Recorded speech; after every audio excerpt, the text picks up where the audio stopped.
What's up guys? Today, itong video na to para sa mga SkyDrive. Wala mong ganong nagbablog sa SkyDrive since na siguro luma na yung mga item or yung motor. Ito sa tambucho to.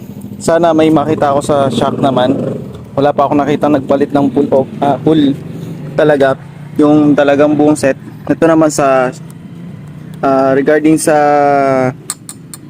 elbow tsaka yung sa mismong tambucho. Ito, nabili ko siya spiker. Yan, spiker. Nabili ko yung spiker na yan na halaga ng 1,600. Tapos yung kasama ni elbow, tapos yung spring dalawa yan, yung isa hindi nakasya. So, kung mapapansin nyo iba yung elbow na to, hindi talaga siya tugma. Hindi talaga to actually na compatible. Ang ginawa ko lang, pinilit ko lang siya. Ipasa, papakita ko lang saglit. Kung makikita nyo guys, itong dito niya, space na to. Wait lang. Itong space na to, yan, tumatama yan dati. Kahapon pala. Kasi kahapon ko lang to linagay. Tumatama to. Ngayon, nagano na siya, naglapat na yung talagang tumano na. Pati yung doon, inigpitan ko lang siya kapon ng konti. Tapos nung ginamit ko na medyo uminit, siguro pantay na siya ulit.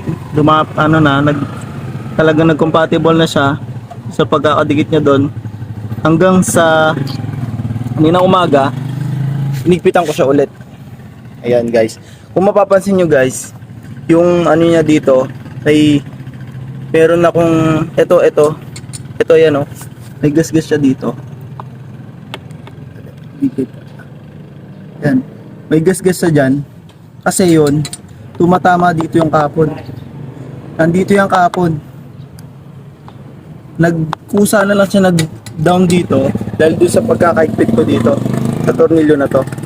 Yan.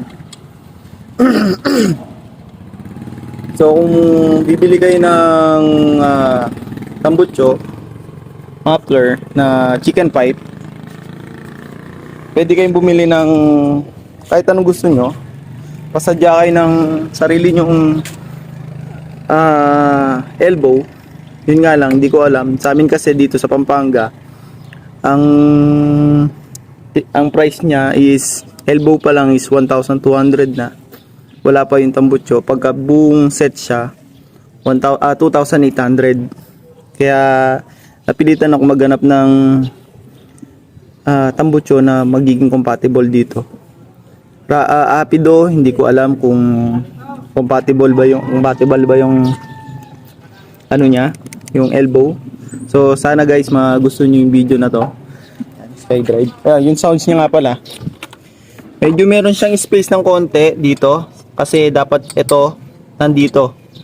Nandito yan dapat. Itong ano niya, dulo na to dapat nandito, banda. So yung dulo nito ay nandito. So, nandito banda. So konti lang yung difference.